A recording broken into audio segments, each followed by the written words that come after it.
Jornal Anhanguera entrando no ar. Bandidos queriam explodir o cofre de um posto de combustíveis para levar o dinheiro, mas não conseguiram. Na casa dos assaltantes, a polícia encontrou materiais que indicam se tratar de uma quadrilha especializada nesse tipo de crime. Tinham explosivos e cilindro de oxigênio. Mais um feminicídio em Valparaíso. Mulher de 31 anos morre com um tiro na barriga e ex-marido é preso em flagrante. O crime foi na frente da filha da vítima de 12 anos. Mãe e filho são presos em Lusiânia suspeitos de planejar e encomendar a morte do ex-marido e pai. Bombeiros seguem monitorando o incêndio que atinge a Chapada dos Veadeiros. O fogo já destruiu o equivalente a 300 campos de futebol. Fez calor nesse fim de semana e os clubes aqui do entorno ficaram lotados. A gente aproveita e te conta como fica o clima ao longo desta semana. Sábado foi dia D de vacinação contra o sarampo. Hoje é segunda-feira, dia 21 de outubro, e o Jornal Anhanguera já está no ar.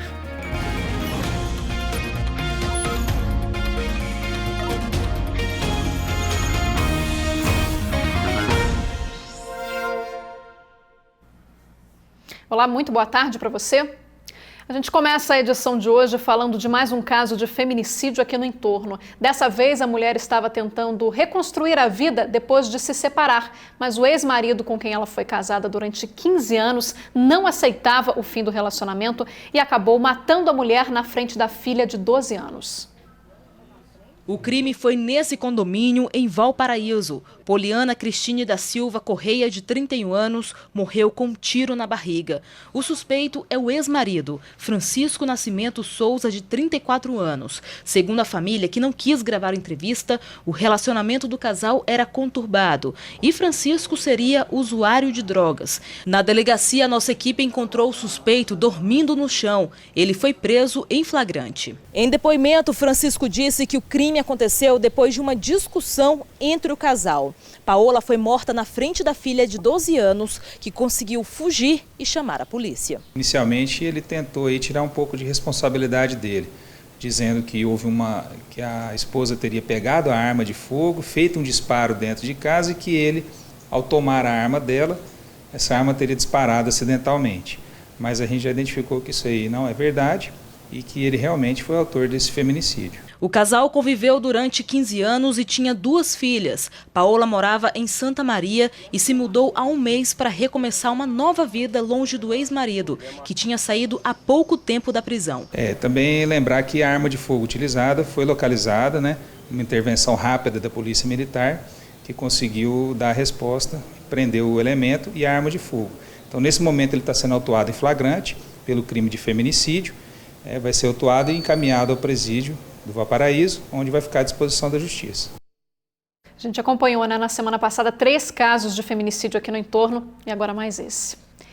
E mãe e filho foram presos suspeitos de serem os mandantes de um assassinato cometido em agosto deste ano. A vítima era ex-marido e pai dos suspeitos. Robert Rene Austen era gerente de um restaurante em Brasília e foi morto aqui em Lusiânia, no bairro São Caetano. Dívidas. Foi isso que, de acordo com a Polícia Civil, teria motivado a morte de Robert Rene Austen. Nerivan e Gabriel Elode Austen, ex-mulher e filho de Robert, foram presos. Os 2 teriam encomendado o crime. Foi apurado no inquérito policial que tanto a ex-mulher da vítima quanto seu filho tinham um estilo de vida meio desregrado financeiramente, costumavam contrair dívidas no cartão de crédito da vítima e ele, como era organizado, sempre quitava as dívidas e ficava como credor, tanto de seu filho quanto de sua ex-mulher. O montante das dívidas foi aumentando cada vez mais e nós acreditamos que foi isso que fez com que os motivasse a praticar o crime. Mãe e filho passaram a ser suspeitos depois de a polícia analisar essas imagens de câmeras de vigilância. Esse carro vermelho foi usado por Anderson Gonçalves da Silva e Cleiton Camelo da Silva no dia do assassinato, no dia 19 de agosto deste ano. O homem que entra no carro é Cleiton. Segundo a polícia, ele foge depois do crime e o carro usado é da ex-esposa da vítima. Eles chegaram no local, tanto o Anderson quanto o Cleiton, no veículo Ford Ka. O Cleiton, acreditamos que tenha sido o Cleiton, foi deixado nas proximidades do local e executou a vítima. Trabalhamos com a hipótese de que talvez ele tenha simulado um assalto, possa ser que a vítima tenha reagido, mas foi dessa forma que ele executou. Anderson e Cleiton fugiram após o crime e são considerados foragidos pela justiça.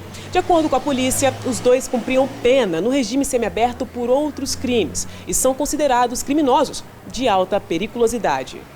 Nerivan e Gabriel já foram encaminhados ao presídio e estão à disposição da justiça. A polícia já tem pistas de onde estão os foragidos e segue com os trabalhos de busca. Na operação desencadeada na quinta, infelizmente nós não os localizamos somente a mãe, a ex-mulher e o filho da vítima.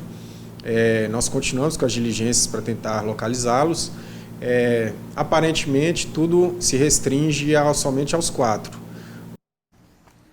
E 2 mulheres ficaram feridas em um acidente este fim de semana na GO 346, em Formosa. Elas seguiam de carro sentido Cabeceiras, zona rural, quando um outro veículo, no sentido contrário, teria feito uma ultrapassagem indevida. Para evitar a batida, a motorista saiu da pista e o carro capotou várias vezes. O motorista do outro carro fugiu do local. As 2 mulheres que estavam no veículo, de 53 e 51 anos, foram socorridas com ferimentos leves. E também em Formosa, o Corpo de Bombeiros encontrou no sábado o corpo de um homem que morreu afogado na Lagoa Feia. O acidente foi na última sexta-feira. Um casal estava em uma moto aquática sem colete e salva-vidas quando o condutor perdeu o controle e os dois caíram na água. A mulher conseguiu voltar, mas o homem ficou desaparecido. As buscas começaram na sexta-feira, mas o corpo só foi encontrado no dia seguinte. A identidade da vítima não foi divulgada. E o incêndio que atinge o Parque Nacional da Chapada dos Veadeiros, em Nova Roma, está sendo monitorado pelas equipes dos bombeiros. O fogo destruiu pelo menos 300 hectares, o que equivale a 300 campos de futebol. O fogo já dura 9 dias. O incêndio destruiu parte da serra conhecida como Vale Verde, que fica fora da área do parque. Além disso, os bombeiros estavam combatendo o incêndio em São João da Aliança, onde eles estavam focados na proteção das propriedades rurais na região. O tenente Paulo Santos, do Corpo de Bombeiros, que está atuando nesse trabalho, disse que a extinção completa das chamas é quase impossível, uma vez que o incêndio é no alto da serra, com desníveis extremamente acentuados, o que torna impossível o acesso por solo. Hoje o incêndio já diminuiu bastante, cerca de 60 pessoas foram mobilizadas para o combate às chamas. 30 delas eram brigadistas do IBAMA e do Instituto Chico Mendes de Conservação da Biodiversidade, ICMBio. Além de voluntários, nossa equipe esteve na Chapada e vimos até mesmo hóspedes de pousadas que se colocaram para ajudar de alguma forma no combate às chamas. Um homem foi flagrado colocando fogo na vegetação, mas isso ocorreu depois de já existirem focos de incêndio. O suposto criminoso foi entregue à Polícia Civil. Agora o trabalho dos bombeiros está concentrado em monitorar e acompanhar com imagens via satélite para que o fogo não se alastre mais. E agora, olha só essa história. A polícia de Águas Lindas de Goiás apreendeu um menino de apenas 11 anos de idade nesse domingo. Essa criança já foi apreendida 6 vezes só este ano. A gente vai falar ao vivo agora com a Nayara Santos para saber mais detalhes dessa história. Nayara, o que esse menino fez para ser apreendido mais uma vez? Boa tarde para você. Oi, Thalia, boa tarde para você, boa tarde para todo mundo que está acompanhando o nosso jornal. Pois é, segundo a Polícia Militar, essa criança foi apreendida nesse domingo dirigindo um carro roubado. Ainda de acordo com a polícia, esse menino de 11 anos já tem registros de ameaças, roubos e furtos na cidade de Águas Lindas de Goiás. Ele chegou a confessar para a polícia que faz uso de drogas desde os 8 anos. A PM fez buscas em um sistema e constatou que a criança aparentemente era interno de um orfanato, mas que ele fugiu em 2016 com outras 3 crianças. Em 2017, ele sofreu um abuso sexual por parte de 2 adolescentes de 14 anos. E o Conselho Tutelar do município já foi acionado várias vezes. Nós entramos em contato com um conselheiro e ele disse por telefone que esse menino, toda vez que é apreendido, é levado para o Conselho Tutelar de Taguatinga, que fica no Distrito Federal. Mas como lá no internato, a criança não tem a obrigação de ficar, ele acaba fugindo várias vezes. E o conselheiro disse também que a guarda dessa criança, em algum momento da vida dela, já foi passada para a mãe, mas que ele não se adaptou ao novo convívio, à casa da família e acabou fugindo novamente. Bom, nós entramos em contato com a Vara da Infância de Taguatinga, que disse que já entrou com um pedido de internação compulsória dessa criança, mas a Justiça ainda não respondeu respondeu sobre esse pedido aí de internação, né, Thalia? Uma história bem triste aí por se tratar de uma criança, né? Que história, hein, Nayara? Difícil até da gente acreditar nisso tudo, né? Um menino de apenas 11 anos de idade. Obrigada, Nayara, pela sua participação. Bom trabalho para você. Susto num pit dog em Goiânia. 2 homens tentaram assaltar o lugar, mas um policial militar que estava lanchando reagiu e teve tiroteio. Por sorte, ninguém se feriu.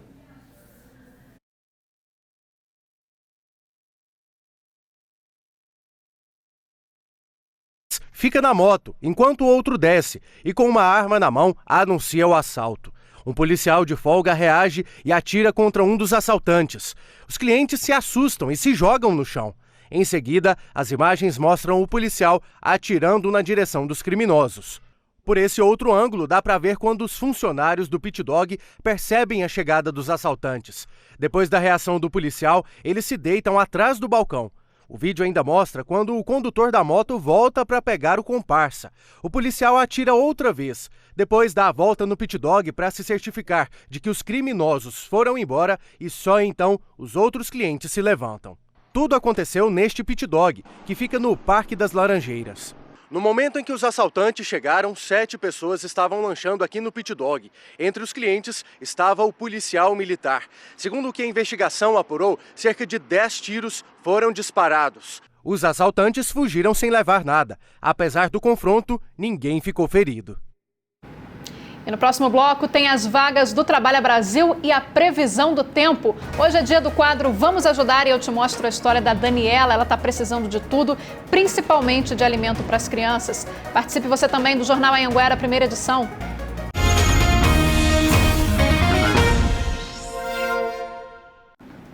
Jornal Anhanguera de volta e a gente fala agora de uma tentativa de assalto a um posto de combustíveis. A intenção dos bandidos, segundo a polícia, era explodir o cofre, mas o plano deu errado e 2 bandidos morreram. Veja na reportagem. O crime foi por volta de 13h30 da manhã neste posto que fica às margens da BR-040. Com medo, os funcionários não quiseram gravar entrevista, mas contaram que o posto estava vazio no momento em que os 3 homens armados chegaram no local e anunciaram o assalto. O frentista, que estava sozinho, correu. Os suspeitos acabaram fugindo sem levar nada. A polícia não revelou a identidade dos homens. O carro usado na tentativa do crime foi encontrado nessa casa, que fica a cerca de 7 quilômetros do posto. O veículo é roubado. Quando a PM entrou, houve troca de tiros e os 2 suspeitos morreram. A polícia encontrou na casa cerca de 3 quilos de artefatos explosivos, uma máquina de solda, um cilindro de gás oxigênio, 2 placas de carros, além de R$ 1.200 já danificados, possivelmente por uma explosão. A polícia acredita que esse bando estaria praticando esse tipo de crime já há algum tempo aqui na região e que essa casa alugada seria um esconderijo para o bando.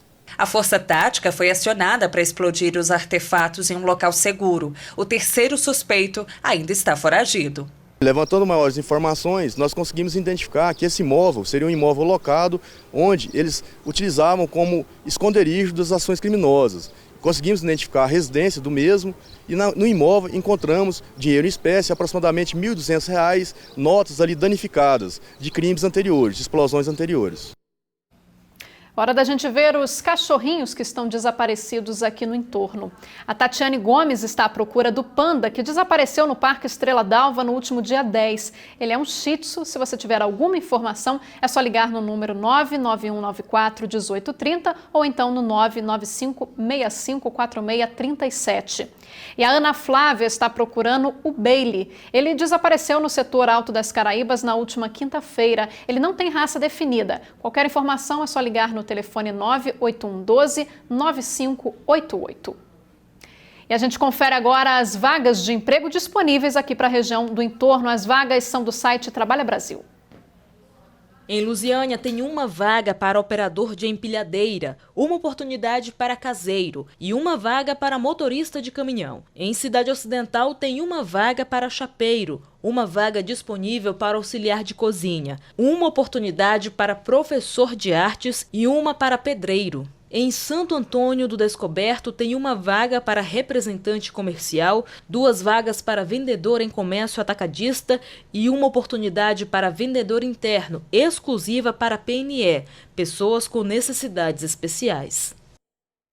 Lembrando sempre que quem quiser se candidatar para alguma dessas vagas aí, é só entrar no site trabalhabrasil.com.br e se cadastrar. E o Fantástico teve acesso aos laudos médicos de João de Deus. Ele passou por avaliação médica e psiquiátrica para determinar se deve ou não continuar preso. Você vê agora a reportagem completa.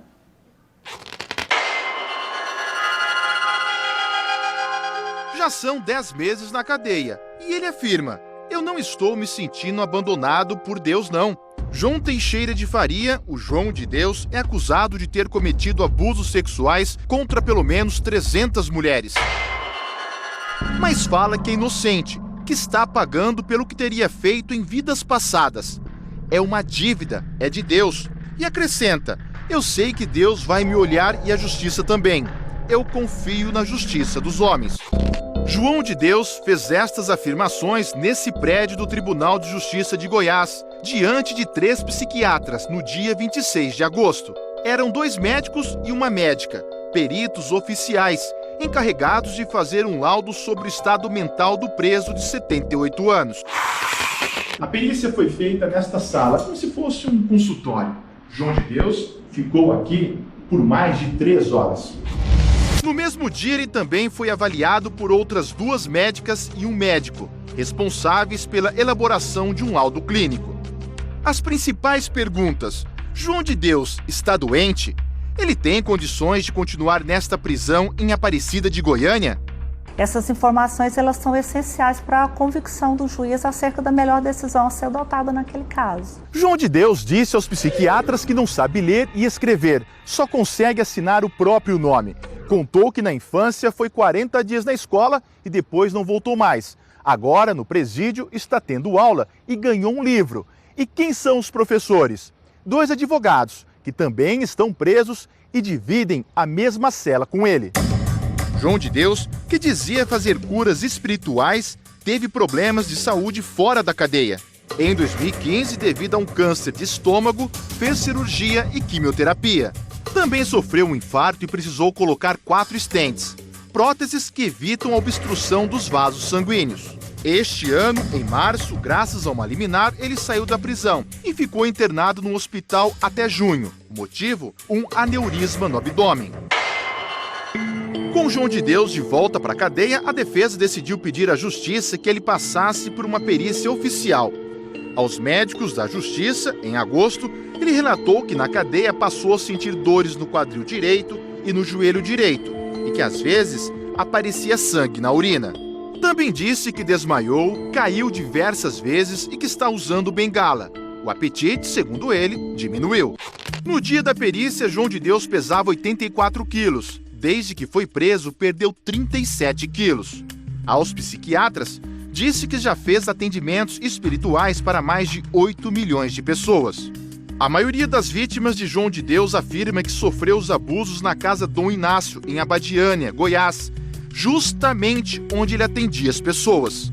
Por enquanto, João de Deus é réu em 9 processos, que somados tem cerca de 90 vítimas, segundo o Ministério Público. Nós ainda trabalhamos na hipótese de oferecer várias outras denúncias. Isso porque, pela quantidade de vítimas, nós não conseguimos produzir todas as denúncias do caso ainda.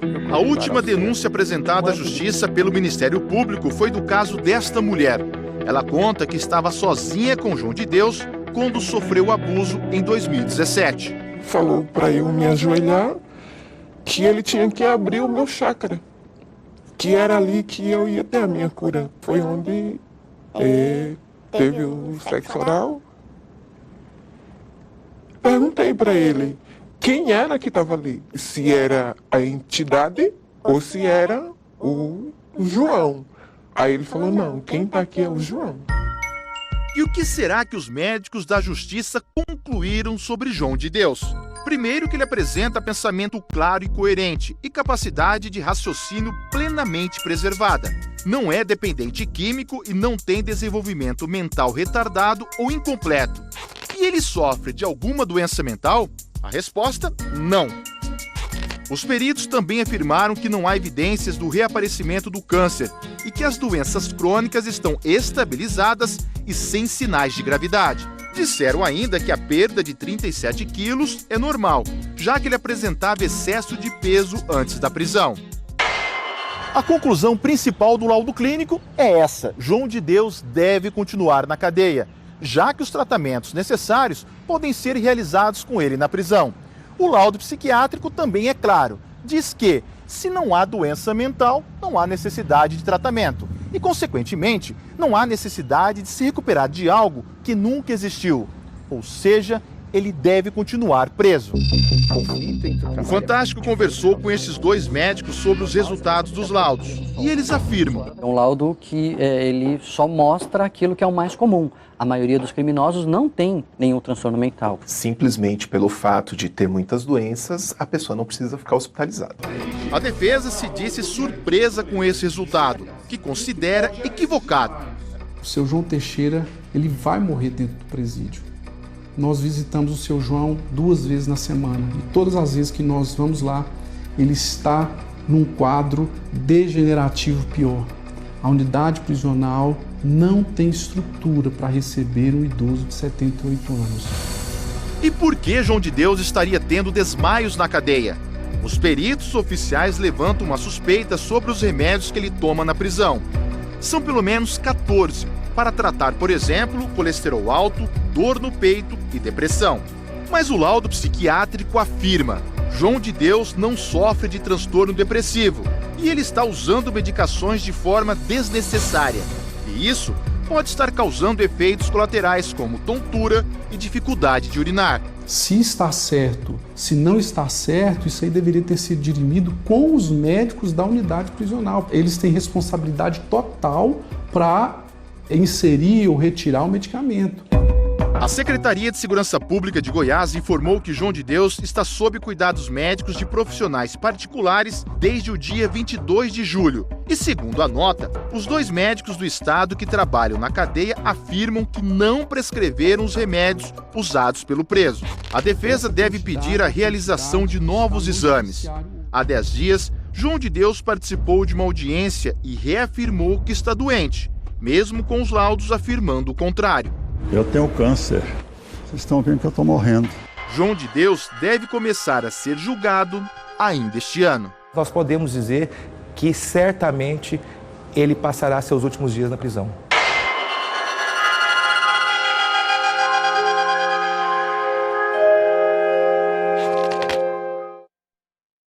Intervalo comercial e a seguir tem a previsão do tempo. Quando é que esse calorão terá fim? A Camila Castro traz os detalhes pra gente. E no quadro Vamos Ajudar tem a história da Daniela. A situação tá tão complicada que ela precisou vender o botijão para comprar comida para os filhos e na hora de dar mamar tem que revezar a mamadeira. A gente volta logo depois do intervalo.